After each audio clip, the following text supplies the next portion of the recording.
So hello and welcome to yet another episode of the Ask Blue podcast. I am, as you're probably aware by now, Richard Austin. Really pleased to have with me here today Tyler from Microtouch. We're going to talk a little bit about hospitality and the industry, some of the interesting developments that are happening there recently. So Tyler, you joined us from Microtouch. How are you doing today?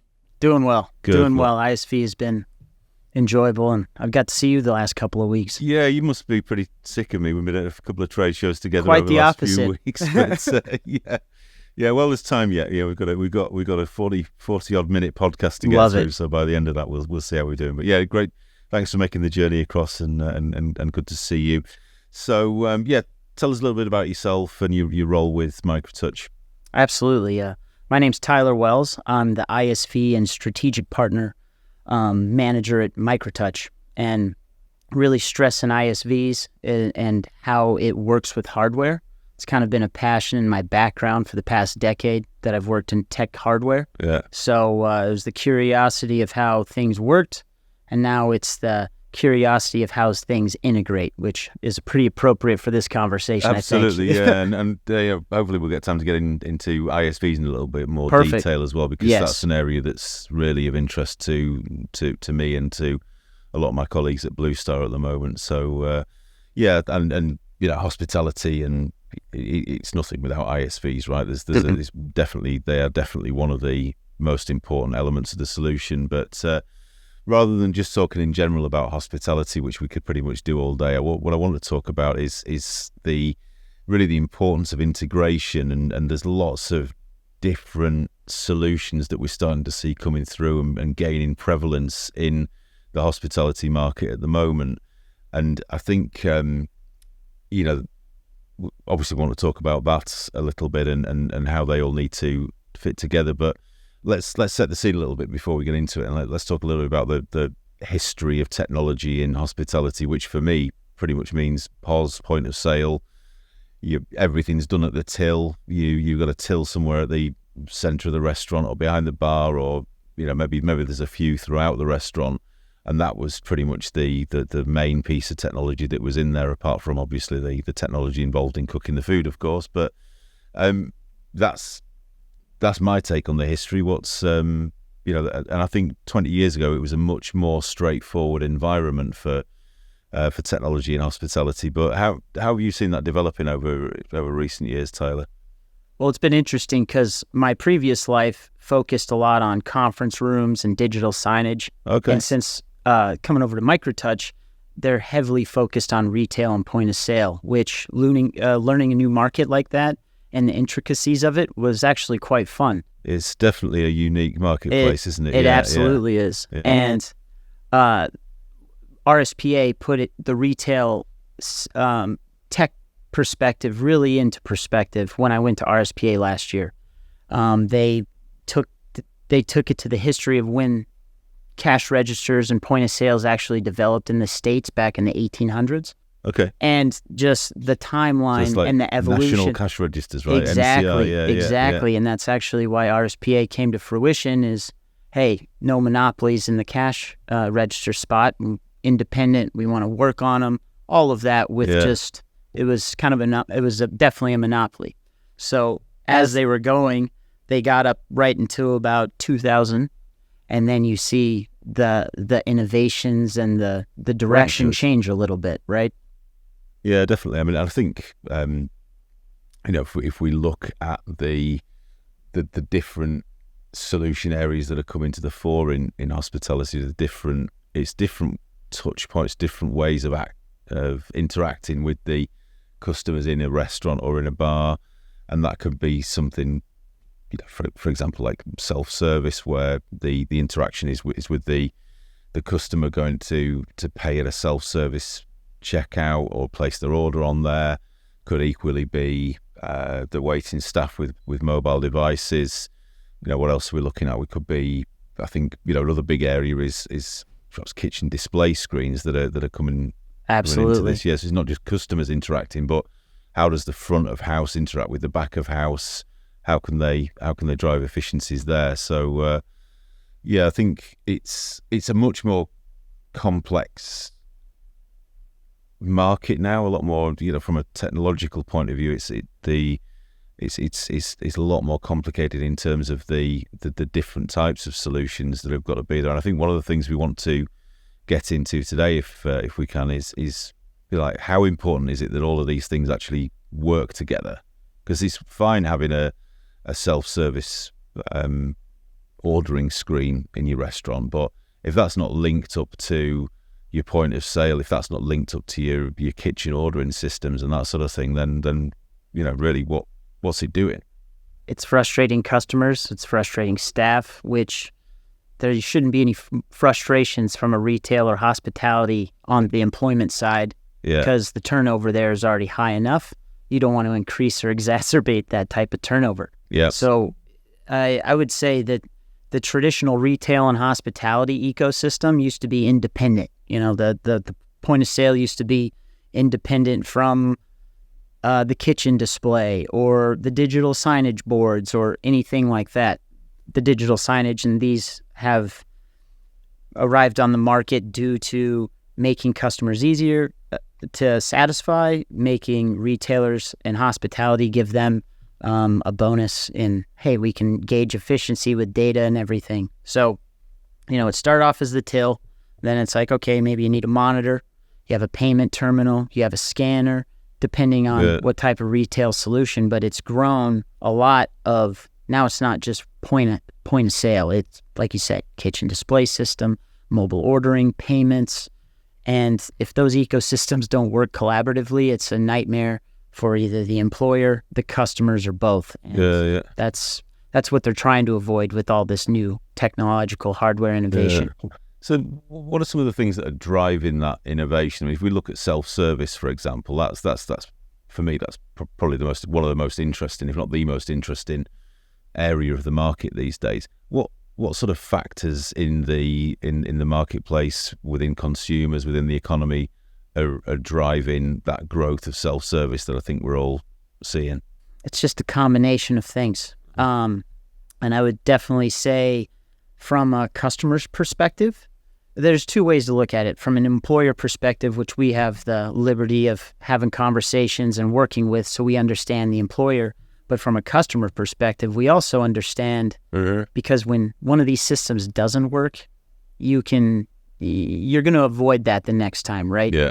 And employers and retail establishments know this, that if you have a bad experience with my self-service kiosk because it doesn't work, you couldn't pay, the ordering system, the touch wasn't sensitive, it didn't give me a receipt.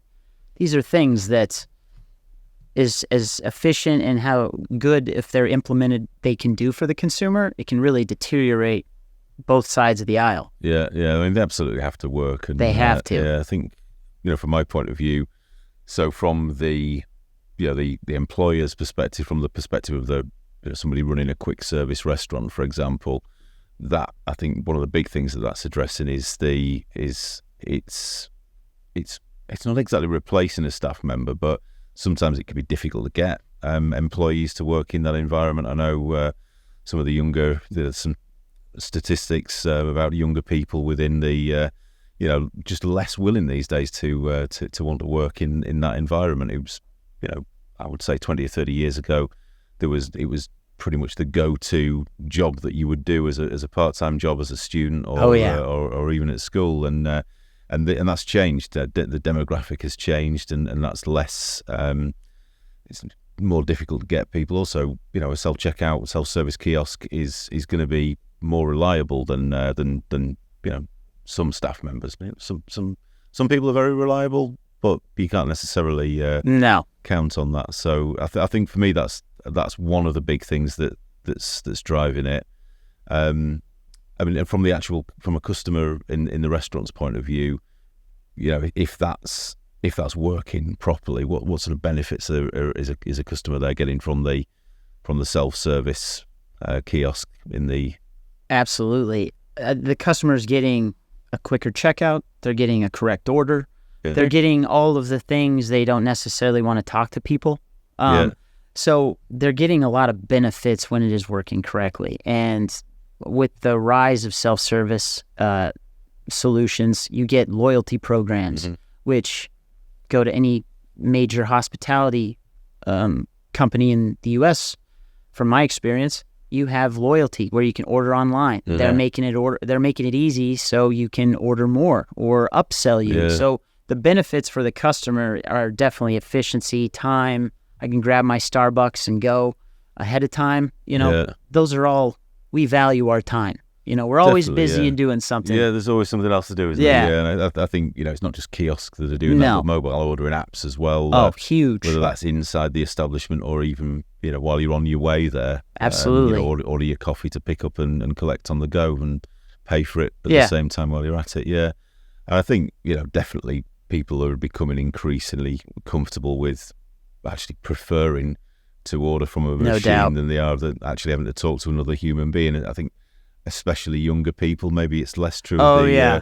Especially since COVID. The older generation here, Tyler, maybe, I love the technology anyway, but sometimes I think it's important for hospitality providers to be able to do both. Some customers are going to want to go in there, talk to a person, maybe get some recommendations about the food, but other people would expect to get that same information and be able to place their order on a self-service kiosk as well. Absolutely. And what company doesn't want to have real estate on our phone, to ping us and advertisements and all the things that get those customers loyal. Yeah. And once they are loyal, if they do have a situation where it goes badly or poorly, then they can, they have more loyalty in the brand and they're not as likely to leave. Yeah.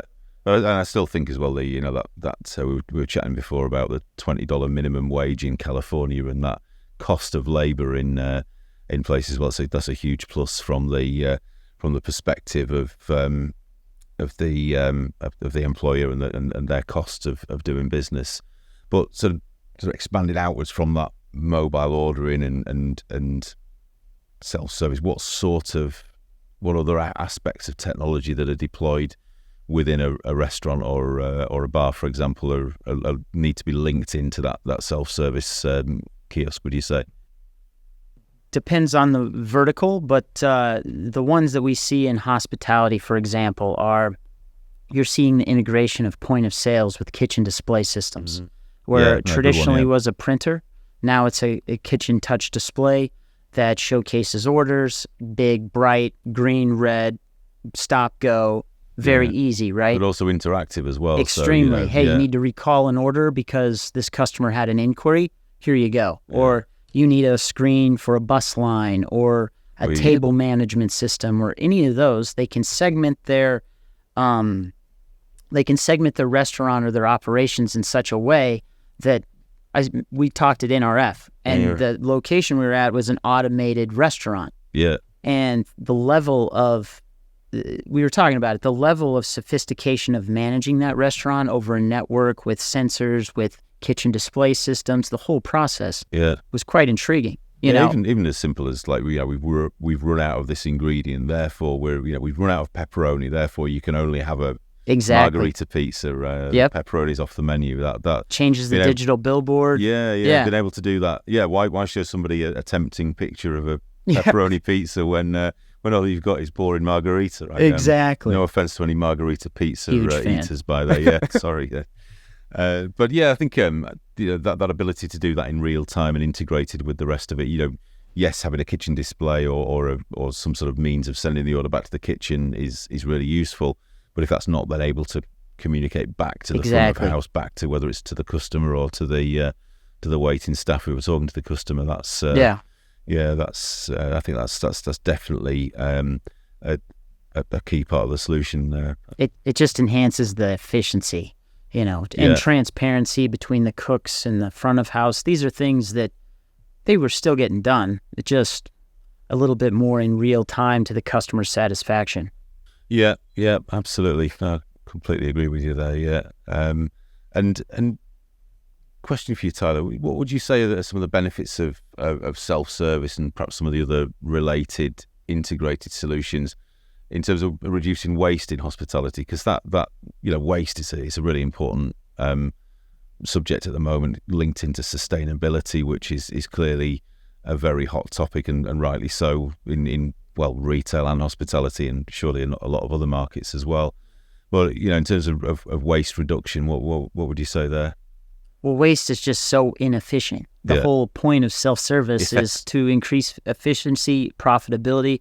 And when you have waste to what we were reading some of the statistics before is just astronomical. And that ultimately costs someone money, right? So eliminating... ultimately, it's costing the consumer money, isn't it, really? It's a state and local government, federal... it's not just I'm throwing out food here. It incrementally compounds. And I think by taking 80 million or 80 billion or whatever that food waste for 2020 USA was, that's a significant greenhouse,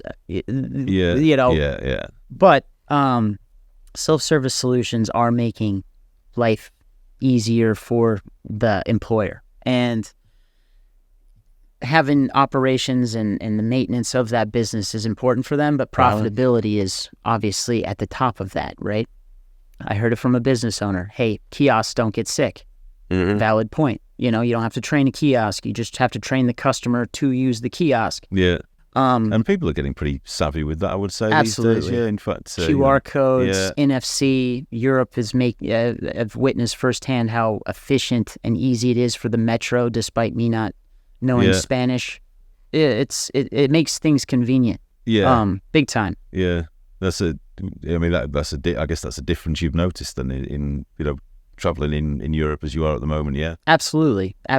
And having worked in retail and having worked in these customer-facing type environments, end users are really hard to please, right? Yeah. And there was always the customer is always right. Well, that's not necessarily the case, because now I have proof that you didn't order that thing, or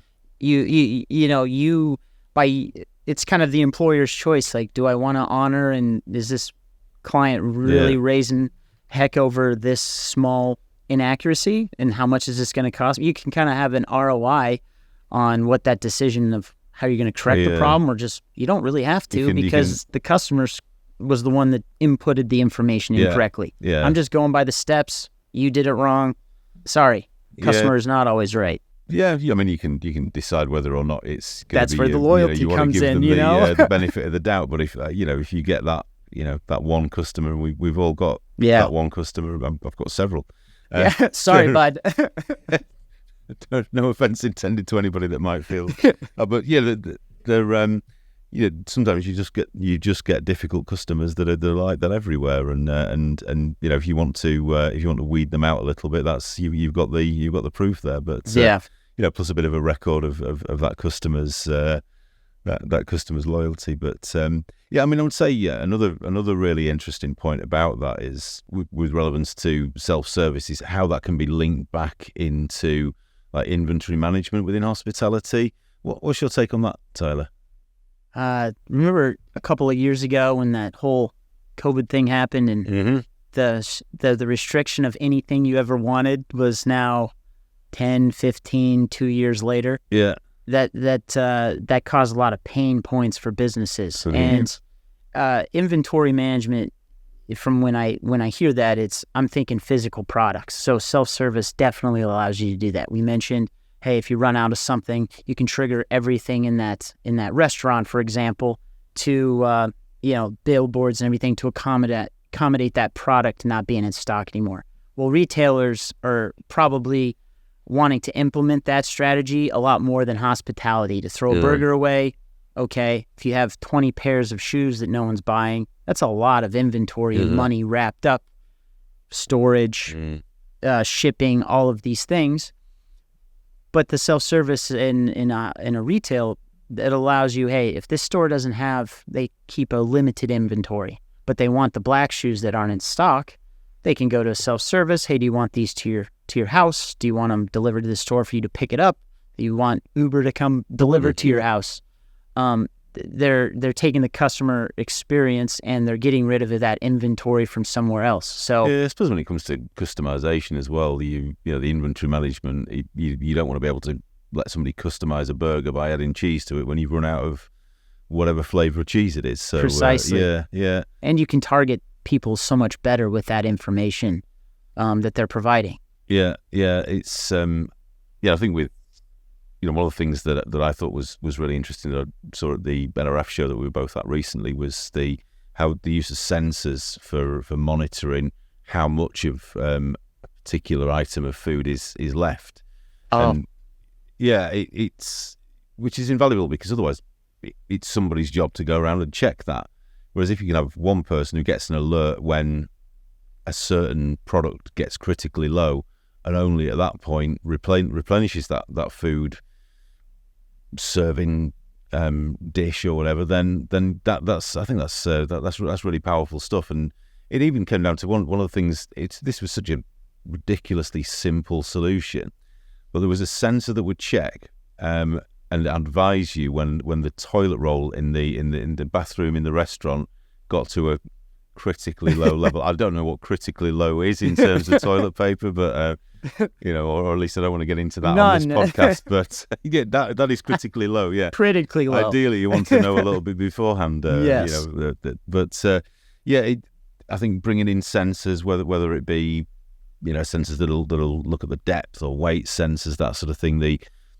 It's the Internet of Things, or the Internet of Stuff, the Internet of Food stuff. There's a lot of a lot of technological solutions now that will help to monitor that, and it just goes back to if that's all integrated and linking back into the self-service, showing that waiters and waitresses know in real time what is and isn't available, so that if they know that they've just sold the last steak, they can advise the customers before they place their order that's happened.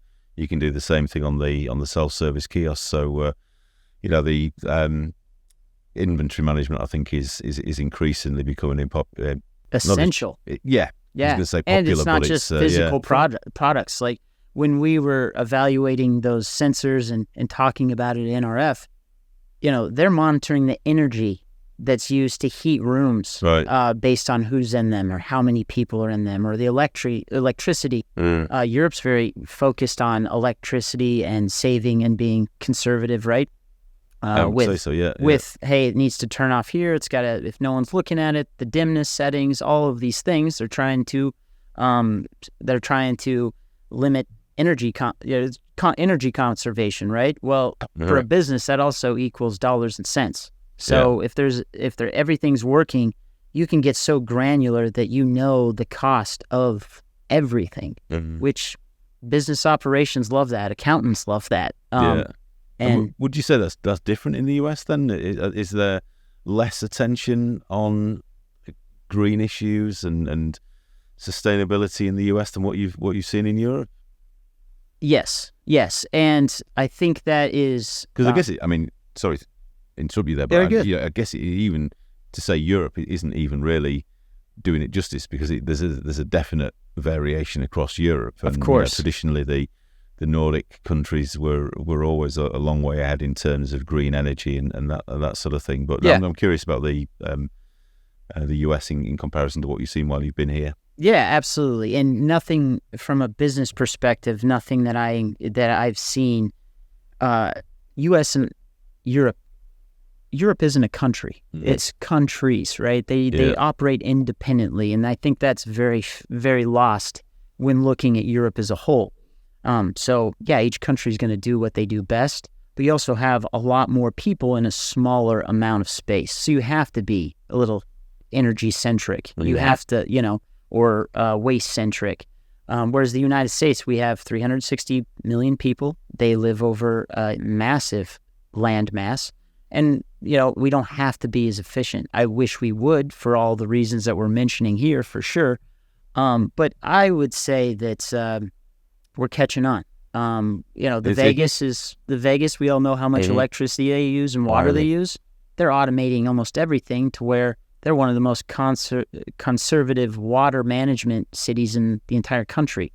That started at some fundamental level, right? And solar energy I'm sure is a big growth thing there. Yeah. I mean, it's maybe we need to invite you back for a podcast about sustainability. Let's do it next time. Yeah, let's do that. But I think what are some of the other differences if we look at it in terms of the hospitality market? Bringing it back to that, what what Yeah, are some of the other differences that you've spotted between the US and Europe since being here?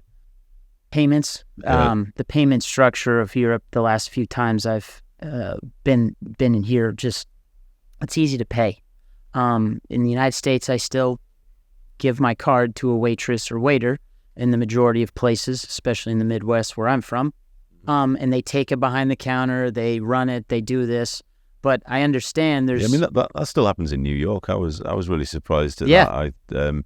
My first visit to the States after the pandemic, and I, we saw a huge shift in certainly in the UK, and I think in most European countries, a huge shift to contactless payments, and I was quite surprised not to see that. On my first visits to the US.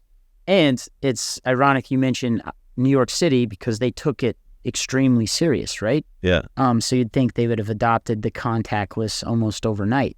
But again, it goes back to the ecosystem of the self-service solution, all the hardware partners, all the software, everyone that's working together to bring a clean solution. And those business owners probably tried it, or maybe they tried it and didn't get the education or the... there's so many factors of why that system might not have worked, but they just go on with what they know works. Traditional, hey, if this still works, despite them maybe having to pay more of a percentage per transaction based on how they interacted with that payment terminal, right? Yeah. So I love NFC. It's secure. I don't have to give my card away, and stuff like that. It's quick as well. Very quick. Sometimes you've eaten your meal and you just want to go. And Precisely. I mean, if I've got time, I quite enjoy the ancient ceremony of the folding wallet and giving my card over, and the pen. I mean, it's it's nice that they've moved on from quill pens to no kidding, the ballpoint now. But I think that it's certainly a hell of a lot quicker if you can just tap double click your phone button. Oh yeah, it sees your face, you tap and you're out of there. Yeah, but I do wonder if maybe one of the reasons why it's still as it is in the US is because of the tipping culture there. Because great point. Especially us stingy English people, you know what we're like. We hate to tip. You should be paid a fair minimum wage. And, absolutely. But tipping is huge in the US, even to the point of where, in my opinion, in a convenience store where somebody hasn't necessarily delivered any sort of service whatsoever other than scan a couple of barcodes, I'm still invited to leave an 18% tip for them. But it's a different thing in restaurants, isn't it? And absolutely. And that's funny because if you look at America and the memes that are generated, you highlighted one thing in particular, like the Starbucks barista.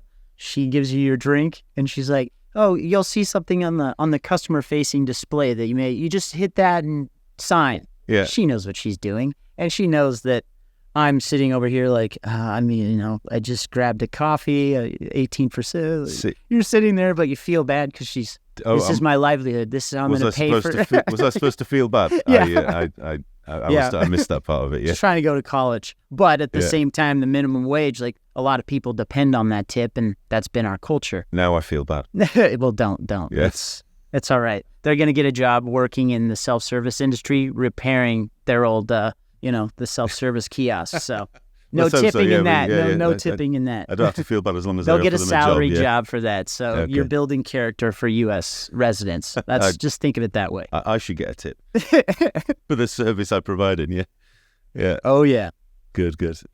So anything else? Have you noticed have you seen any areas where perhaps you think the US is from a hospitality technology perspective maybe ahead of Europe?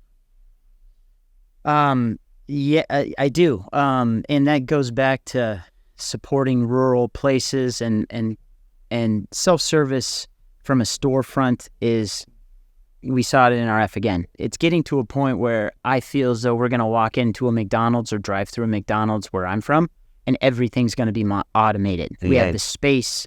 You can build a whole lot of these new retail spaces that accommodate this type of innovation in automation. But, you guys got a limited space, right? You can't really build it out and make these elaborate self-service automated solutions because they require some things that Europe might not necessarily have. And that's especially true in the areas where there are people, where it's crowded, Yeah. where the people really need that sort of efficient solution. That's where there's the least space available to put them in. But Correct. yeah, certainly, that's at a fairly basic level. That's why I think Europe's been much more driven towards MPOS and a much smaller, compact point of sale solution. Whereas, Absolutely. if I think about the counter in Starbucks even in New York, which is a pretty crowded city, right? There's the amount of counter space they have there. They've got room for a full POS system, whereas everything in the European Starbucks is pole mounted. Absolutely. And really, really quite compact. I would say, yeah. And, I mean, but I think the U.S. Does kitchen display systems, especially right now, better based on, and no two kitchen display systems are alike. They're in my experience with the partners that we have, they're solving a specific solution, kind of a good, better, best type solution and what they integrate with. But kitchen displays are all the rage in the U.S. because of their compatibility now with point of sale systems and self-servicing softwares and payment softwares, that they're really kind of hitting their stride from a kitchen display system. And you don't necessarily need that in Europe in some cases because, again, the space. And I think that, talking about kitchen displays, I think that's going to be one of the areas for growth here as well, because definitely it's just driving efficiency that it just really helps that communication. I mean, absolutely. Traditionally, there's been a huge demand for kitchen receipt printing, and that I think that will continue. I'm sure it is, certainly based on what we're seeing in the market. But I think also we're going to see more kitchen displays coming in for certain types of kitchens, especially where the information flow needs to be bi-directional. So it's coming in, not just sending orders to the kitchen, but also being able to report back to the front of house. Yes. What's happening with that order? Is it going to be delayed? If we run out of a particular ingredient, or did someone drop the order on the floor and they've got to start again, or anything that's going back that's going to help improve the customer experience in the restaurant itself, I think is really, really useful there. And what I like also about kitchen display solutions is how important software companies are for that, because a lot of the point of sale companies that we work with, sure, they can send a receipt back to the kitchen and say print off this from the order, even if it's just a duplicate receipt of what's handed out at the till to the customer. But you're looking at a more complicated software solution when you install a KDS in the kitchen. Yes. I really like how that interacts with software, perhaps needing a new software. We're talking to at least a couple of ISV partners that we think we can work with in terms of kitchen display solutions. And I mean, what's your take on that, Tyler? You see the I guess you'll agree that's a pretty important area. That's the reason I have a job for sure. The ISV education. I thought it was because of your inherent talent, but no, there's I lied on my resume for sure. We'll edit that bit out, yeah. Oh, Bill's not watching, but with you mentioned mobile ordering and all of that. One really crucial point that I missed when talking and introducing the kitchen display systems is how they are efficient in orders that for Uber Eats and that aspect of these retail, these hospitality. Mm-hmm. That's a huge part of their business now. Whereas 6 years ago, not the case. COVID again exacerbated that.